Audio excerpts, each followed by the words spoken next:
300 বছর আগে মারা গেছেন মুঘল সম্রাট औरंगजेब।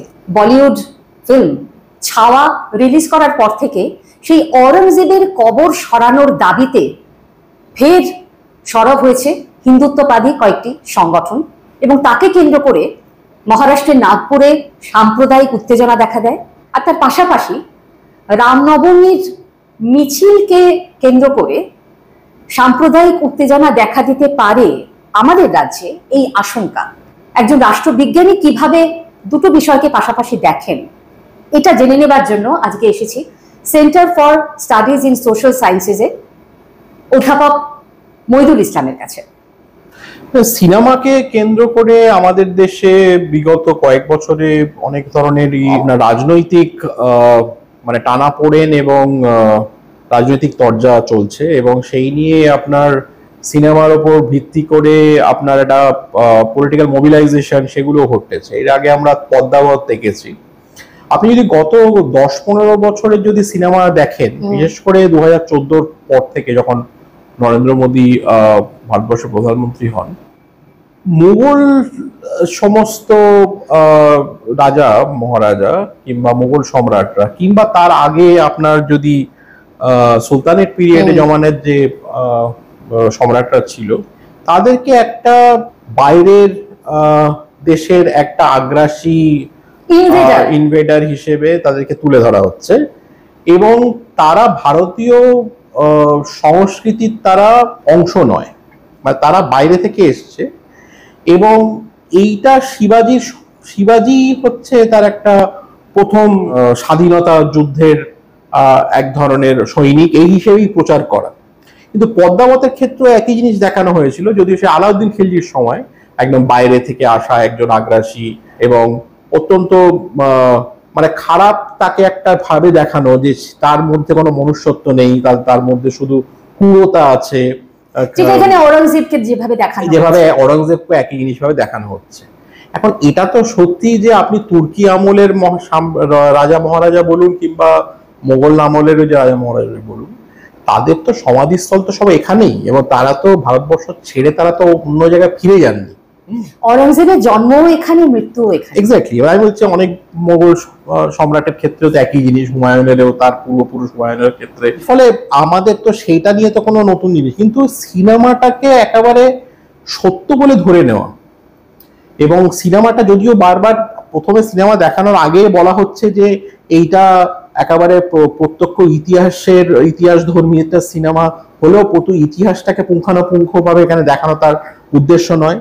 এটা একটা সাহিত্যের উপর ভিত্তি করে একটা তার স্ক্রিপ্ট রচনা হয়েছে, কিন্তু বলা হয়ে যাওয়ার পরে যেভাবে ঔরঙ্গজেবকে দেখিয়েছে এবং সেটাকে কেন্দ্র করে তারপরে এই যে ধরনের রাজনৈতিক মোবিলাইজেশন হচ্ছে, এইটা আমার মনে হয় যে একটা নতুন ধরনের একটা পলিটিক্যাল মোবিলাইজেশন, যেখানটায় মুসলিম কোনো ধরনের সংস্কৃতি কিংবা ইসলামী কোনো রকমের সংস্কৃতিকে তার উপাদানগুলো মুছে দেওয়া, মানে এটা একটা মেমোরি ইরেজিং এর একটা প্রসিডিওর। এটা কি ওই যে জায়গার নাম বদল? একদমই, এটা জায়গার নাম বদল। এটার মানে औरंगजेब থেকেই তো औरंगाबाদ, সেটাজি ছত্রপতি সম্ভাজিনগর হয়ে গেল। হ্যাঁ, কিংবা এলাহাবাদটাকে প্রয়াগরাজ করা, কিংবা মুঘল সরাইটাকে আপনার দীনদয়াল উপাধ্যায় স্টেশন করা, মানে এই ঘটনাগুলো ঘটে চলেছে গত 10 বছর ধরে। তার মানে কি, তার মানে ইতিহাসকে, মানে যে ইতিহাসটা আমরা এতদিন ধরে পড়ে এসেছি, সেই ইতিহাসটাকে আবার একটা নতুন ভাবে, মানে ইতিহাস তো দুভাবে হয়, একটা হচ্ছে আপনার লিখনের মাধ্যমে হয় আর একটা হচ্ছে মেমোরির ভেতর থেকে, মানে যেটা ওরাল হিস্ট্রি বলে, যে লোক কথার মধ্যে দিয়ে চলে এসছে। এইটা যেটা করার চেষ্টা করছে বিশেষ করে সংঘ প্রচারকরা এবং সংঘের পরিচালনায় সংঘের যে মতাদর্শ দ্বারা যে মদতপুষ্ট ওই বিজেপি, এটা যেটা চেষ্টা করছে যে দুভাবেই আর কি ইতিহাসটাকে, ভারতীয় ইতিহাসটার আঘাত করো এবং সেটা পরিবর্তন করো। একটা কি ইতিহাসের পুনর্লিখন, মানে এখন আপনি অনেককে দেখবেন যে ইঞ্জিনিয়ারিং ডিগ্রি নিয়ে এসে কিন্তু একটা মানে আপনার ইতিহাসবিদ হয়ে গেছে, ইতিহাস নিয়ে অনেক চর্চা করছে, পপুলার বই লিখছে। আমি সাইদি পাকের কথা বলছি ধরুন। এবার আবার এরকম আরেকটা যেটা হচ্ছে যে এই মেমোরির জায়গাটা, যেখানে লোকমুখে একটা জিনিস, একটা জায়গার নাম অনেকদিন ধরে চলেছে, সেটা হঠাৎ করে আপনি পরিবর্তন করে এই মেমোরিটাকে আমি ইরেজ করে দিতে চাইছি। যে আর পরের প্রজন্ম কি তার পরের প্রজন্ম আর ওটা যে কখনো একটা এলাহাবাদ ছিল কিংবা ওটা যে কখনো একটা মোগলসরাই স্টেশন ছিল এইটা লোকে ভুলে যাবে। এবং মারাঠিদের কাছে শিবাজি এবং সম্ভাজি তাদের নিয়ে যে আবেগ, সেই আবেগটাকে ব্যবহার করার যে চেষ্টা, এটা তো আমরা দেখতে পাচ্ছি। হ্যাঁ, এটা একদম দেখতে পাচ্ছি। এবং যেটা হচ্ছে অ্যাকচুয়ালি ইতিহাস তো একমাত্রিক নয়, মানে এই খারাপ লোক এই ভালো লোক, খারাপ লোককে সরিয়ে দিতে হবে, ভালো লোককে রাখতে হবে না। যেটা আপনার হচ্ছে যে বিশেষ করে মহারাষ্ট্রের ক্ষেত্রে, মহারাষ্ট্রে বিজেপি তো এখন একটা মানে অ্যালায়েন্স গভর্নমেন্টের মধ্যে আছে এবং ওখানে যে শিবসেনা, মানে শিবসেনা দুটো ফ্যাকশনের কথাই আমি বলছি, শিবসেনা ভার্সেস শিবসেনা, শিবসেনা ভার্সেস শিবসেনা, এইখানে দুটো ফ্যাকশনই এবং এনসিপিও এখানেও তাই। এরা প্রত্যেকেরই এদের যে সলিড যে গ্রামীণ যে বেসটা, সেটা হচ্ছে মারাঠা যে কাস্ট এবং মারাঠা সম্প্রদায়, তার মধ্যে হচ্ছে এদের এটা খুব সীমিত। এবার এই জায়গাটাতে হচ্ছে একটা মারাঠা জাতীয়তাবাদী লাইনটাকে বাদ দিয়ে যদি তার সঙ্গে একটা ধর্মের মিশিয়ে দেওয়া যায় এবং সেখানে যদি বিশেষ করে হিন্দু উৎপীড়ন হয়েছে মুসলমান রাজা সম্রাটের দ্বারা, এই একটা ন্যারেটিভ যদি চালিয়ে দেওয়া যায়, তাহলে সেটা বিজেপির পক্ষে পলিটিক্যাল মোবিলাইজেশনটা মহারাষ্ট্রে করার পক্ষে অনেক সহজ হবে। এই জিনিসটা তারা উত্তর ভারতে করছে, যেখানটা সমাজবাদী পার্টি কিংবা লালু প্রসাদের রাষ্ট্রীয় জনতা দল কিংবা আপনার মায়াবতীর মতো বহুজন সমাজবাদী যারা জাতপাতের রাজনীতি করে, সেই জাতপাতের রাজনীতি করে একটা হিন্দু ভোটকে কনসলিডেশন করতে তারা বাধা দিচ্ছে হয়তো। সেইখানেও একটা আবার একই জিনিস, যেখানে মানে এখানে মহারাষ্ট্রের ক্ষেত্রে যেখানে আপনার লিঙ্গুইস্টিক ন্যাশনালিজম অর্থাৎ ভাষাভিত্তিক জাতীয়তাবাদ, তার বিরুদ্ধে যেমন একটা ধর্মীয় উস্কানি কিংবা হচ্ছে হিন্দু আপনার উৎপীড়ন হয়েছে মুসলমান রাজার দ্বারা, এই ন্যারেটিভ ওইখানটা উত্তর ভারতে একই জিনিস তৈরি হচ্ছে যে জাতপাতের ব্যাপারটা বড় প্রশ্ন নয়, এখানটা ওই একই জিনিস হচ্ছে যে আপনার হিন্দু উৎপীড়ন হচ্ছে মুসলমান রাজা সম্রাটদের দ্বারা। এবং বাবরির পুরো ঘটনাটা তো এক্স্যাক্টলি তাই, যে আপনার ওখানটায় বাবরের সময় আপনার মিরবাকি ওখানে একটা মন্দির ছিল, রাম মন্দির ছিল, রাম মন্দিরটাকে ভেঙে সেখানে বাবরি মসজিদ। এখানেই তো শেষ হয়ে যায়নি। রাম মন্দিরের যে সুপ্রিম কোর্টের রায়, সেখানে বলা হলো যে এটা কিন্তু একমাত্র, এইটা আর অন্য কোনো ক্ষেত্রে এটা দৃষ্টান্ত হিসেবে দেখানো যাবে না। কিন্তু আমরা কি দেখছি, আমরা যে মসজিদ খুঁড়ে মন্দির আবিষ্কারের যে ধারাবাহিক প্রক্রিয়া চলছে, এমনকি সুপ্রিম কোর্টের নির্দেশ সত্ত্বেও সেই ধারাবাহিকতা তো বন্ধ হচ্ছে না। সেটাই, এবার এইটাই হচ্ছে মূল বিষয় যে 92 সালের প্লেসেস অফ ওয়ারশিপ অ্যাক্ট, এইটা এখনো পর্যন্ত আপনার ভারতবর্ষে বলবৎ আছে। কিন্তু এই প্লেসেস অফ ওয়ারশিপ অ্যাক্টটার মূল বিষয়টা হলো যে আপনার এই বাবরি মসজিদ ভেঙে রাম মন্দির হয়ে যাওয়া, এইটাই হচ্ছে শেষ ঘটনা। এরপরে আর কোনো রকমের হবে না। 1947 সালে যে সময়ে ওই দেশ স্বাধীন হওয়ার সময় যেরকম ধর্মীয় স্থান যা ছিল সেটাই অপরিবর্তিত থাকবে। সেই ধর্মীয় স্থানের কোনো তার চরিত্র পরিবর্তন করা যাবে না। কিন্তু এইখানেই একটা বড় কিন্তু আসছে, যে জ্ঞানবাপীর মসজিদ বলুন কিংবা মথুরা বলুন কিংবা হচ্ছে আপনার সম্বল বলুন, এই একের পর এক হচ্ছে আপনার এই পলিটিক্যাল মোবিলাইজেশন হচ্ছে হিন্দু সেন্টিমেন্টটাকে উস্কে দিয়ে। এবার এই প্লেসেস অফ ওয়ারশিপ একটা, এটা কি ভবিষ্যতে আপনার অ্যামেন্ড করা যাবে না করবে, নাকি এই প্লেসেস অফ ওয়ারশিপ একটাকে কমপ্লিটলি একটা মানে চেঞ্জ করে দেবে? এইখানেই প্রশ্নটা আসে, এইটা মূল আশঙ্কা। এই যে আইন এর সাংবিধানিকতা বা বৈধতাকে চ্যালেঞ্জ জানিয়ে যে আবেদন, সেই মামলায় কেন্দ্রকে যে বলা হয়েছিল যে তুমি তোমার হলফনামা পেশ করো, যে তুমি কিভাবে দেখছো ব্যাপারটা, আজ পর্যন্ত কিন্তু এত বছরেও কেন্দ্র সেই হলফনামা পেশ করেনি। না, এক্স্যাক্টলি, আমি সেটাই তো বলছি। এবং এইখানেই তো হচ্ছে রাজনীতিবিদদের মানে সুচারু কৌশল, যে তারা এখনো আর কি জল মাপছে এবং কতটা সেন্টিমেন্ট আছে এইটা মাপছে। এবং এটা হয়তো এরকম একটা অ্যাডজাস্টমেন্ট হয়তো হয়ে থাকতেও পারে, যে সংঘকে বলেছে তোমরা তোমাদের মতো করে আন্দোলন চালিয়ে যাও।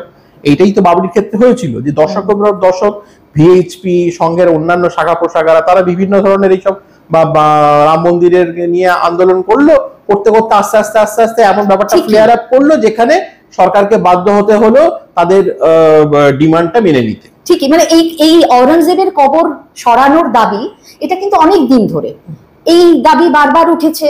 এটা নিয়ে বিশ্ব হিন্দু পরিষদ বা অন্যান্য হিন্দুত্ববাদী সংগঠন তারা বারবারই এই দাবিতে সরব হয়েছে, কিন্তু এই পার্টিকুলারলি ছাওয়া রিলিজ করার পরে দেখা গেল সেই বিষয়টা আরো অনেক বেশি উস্কে উঠলো আর কি।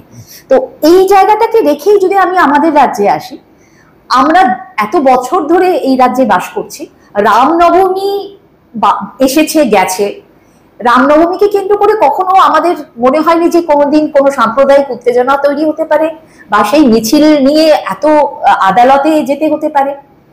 এই বিষয়টাকে আপনি কিভাবে দেখেন? তো রামনবমীটা তো আমাদের কাছে এমনিতে খুব একটা বিশাল হই হুল্লোড় করে গত এক দশক আগে পর্যন্ত খুব একটা দেখিনি। আমরা যখন 80-90-এর দশকে বড় হয়েছি, ইভেন 2000-এর দশকটাও যদি প্রথম দশক দেখেন একবিংশ শতাব্দী, সেখানেও রামনবমীটা খুব বড় একটা কিছু ছিল না। রামনবমীটা আপনার অনেক বেশি সেলিব্রেট করা হচ্ছে গত 10 বছর। আমি এগিয়ে বলছি 2014 লোকসভা জেতার পরে বিজেপি সেন্ট্রাল গভর্নমেন্ট হলো এবং পশ্চিমবঙ্গ তার 2014 থেকে আস্তে আস্তে বিজেপির যখন সংগঠন বাড়ছে, সেই রকম একটা প্রেক্ষাপটে রামনবমীটাকে অনেক বেশি ধুমধাম করে বড়, হয়তো পশ্চিমবঙ্গ কোথাও একটা অল্প স্বল্প ছোটখাটো স্তরে করা হতো, কিন্তু সেটা একটা এই যে প্রসেশন করে কলকাতার বুকে একটা বড় মিছিল হচ্ছে,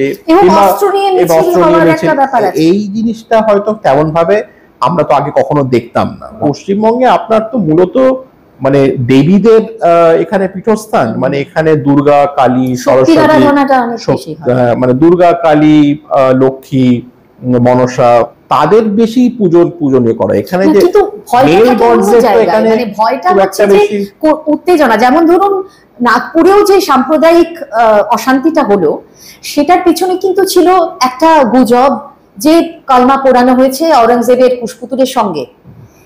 এই গুজব ছড়ানোর ক্ষেত্রে সোশ্যাল মিডিয়া একটা খুব বড় ভূমিকা নেয়। আমাদের এখানেও নানা ধরনের উত্তেজনা বিভিন্ন সময় হয়েছে এবং সেখানে সোশ্যাল মিডিয়ার একটা ভূমিকা থেকেছে, সেই দিক থেকে বোধহয় ভয়টা বেশি।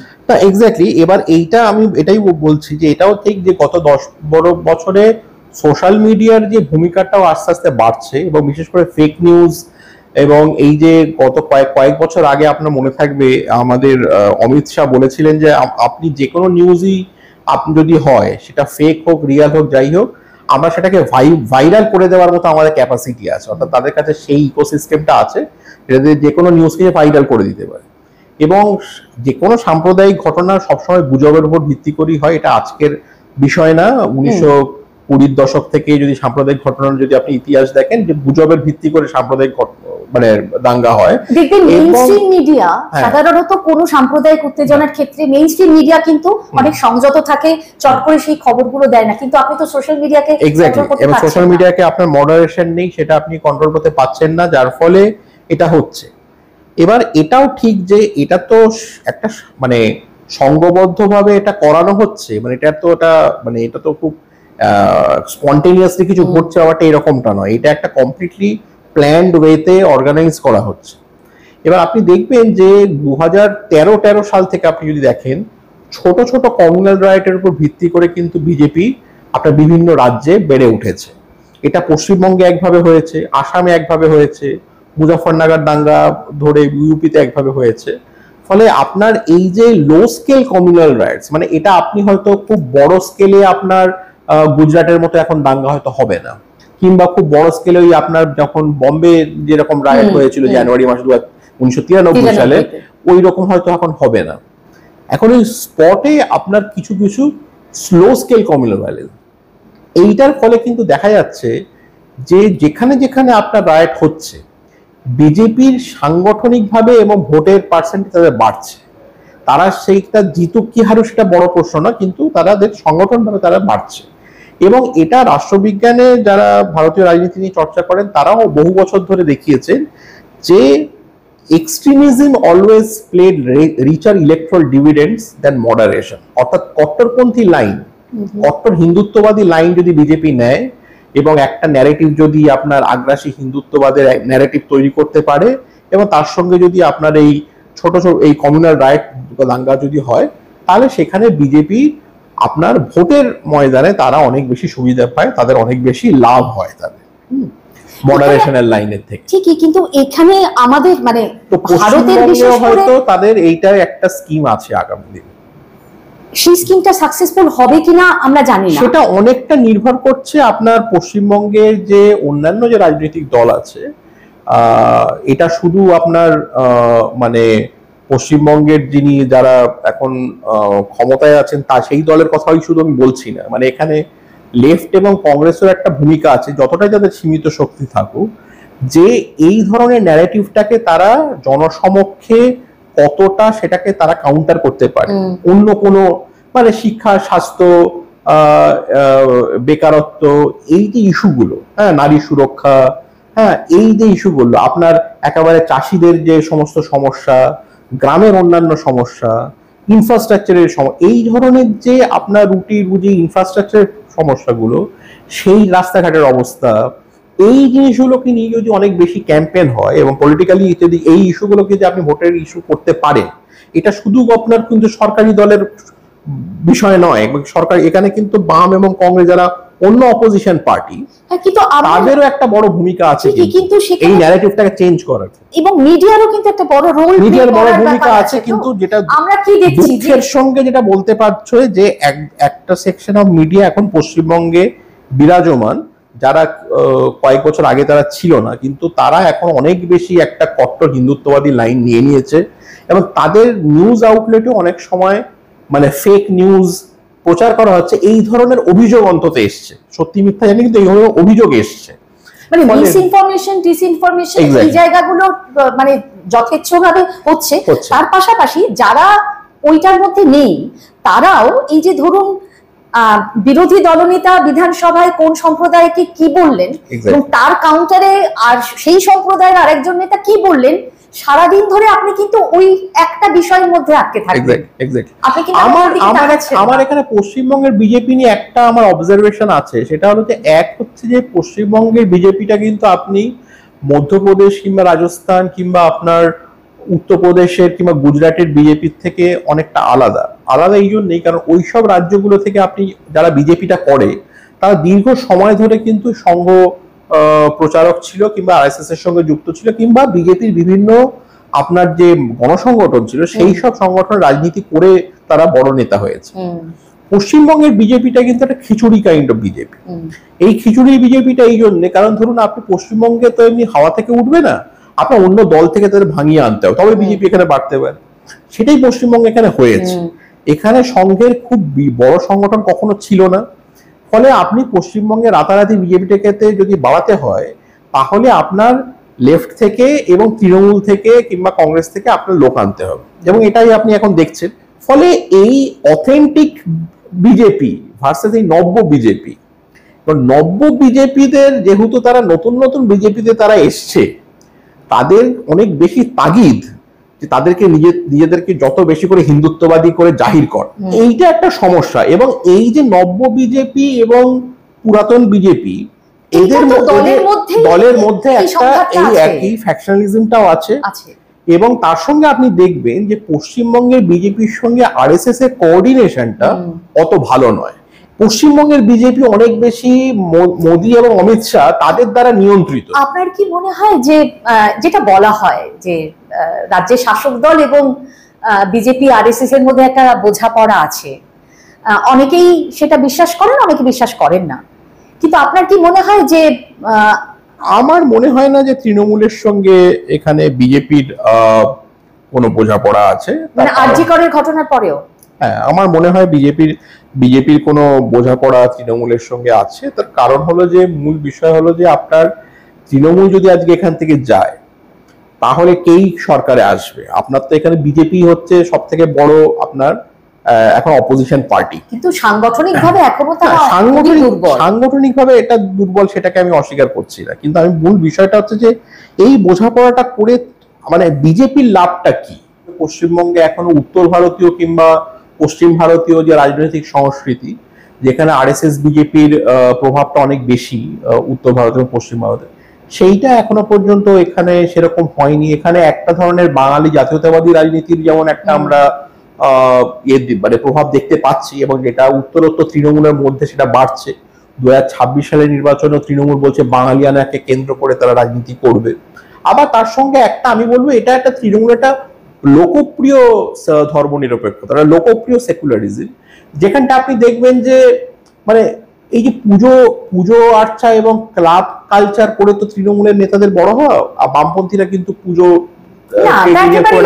রাজনীতি। সেটা এবার এইটা দেখবেন যে মমতা উনি কিন্তু শুধু আপনার ওই ঈদে গিয়ে যে ঈদের আগে নামাজের পরে যে উনি একটা বক্তৃতা রাখেন, শুধু এইটাই শুধু করেন না। এটা রেড রোডে হচ্ছে তো। আচ্ছা, রেড রোডই 2016 সাল থেকে কিন্তু আমরা দুর্গাপুজোর কার্নিভালটা তৈরি করলেন।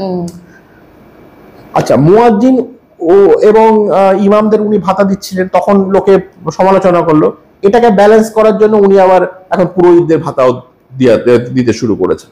ফলে এইটা আপনি একটা ব্যালেন্সিং অ্যাক্ট, এবং এইটা করে একটা ক্যাচ অল পলিটিক্স, এই ক্যাচ অল পলিটিক্সটা একটা লোকপ্রিয়বাদী আপনার সেকুলারিজম বলতে পারেন। মানে আপনি কি বিশ্বাস করেন যে রাজনীতির প্রভাবটা আমরা গোটা উত্তর ভারত, পশ্চিম ভারত জুড়ে দেখছি, এমনকি উত্তর পূর্ব ভারতেও আমরা দেখতে পাচ্ছি, সেইটা পশ্চিমবঙ্গে দেখতে পাওয়া কঠিন? মানে হ্যাঁ, মানে এখনো পর্যন্ত তো সেভাবে আমরা দেখতে পাইনি, যদিও যতটা আপনার 10 বছর আগে যেটা একেবারেই দেখা যেত না, যেমন রামনবমীর কথাটাই ধরবো, যেহেতু স্থানীয় দল সেই হিসেবে। হ্যাঁ, এবার স্থানীয় দল যেহেতু এইখানে তৃণমূল অনেক বেশি যেহেতু আঞ্চলিক দল, ফলে আপনার তার শিবসেনা অনেক বেশি মারাঠিদের প্রতিনিধিত্বকারী হয়ে যায়, কিংবা ডিএমকে অনেকটা তামিল পলিটিক্স এর মধ্যে অনেক জাতীয়তাবাদী জিনিস নিয়ে আসতে পারে। তৃণমূল কংগ্রেস একটা বাঙালির, হ্যাঁ, বাঙালিদের পার্টি, বাঙালিয়ানা একটা ধরনের রাজনীতি তারা এগোচ্ছে, এইটাই মনে হয় আপাতত।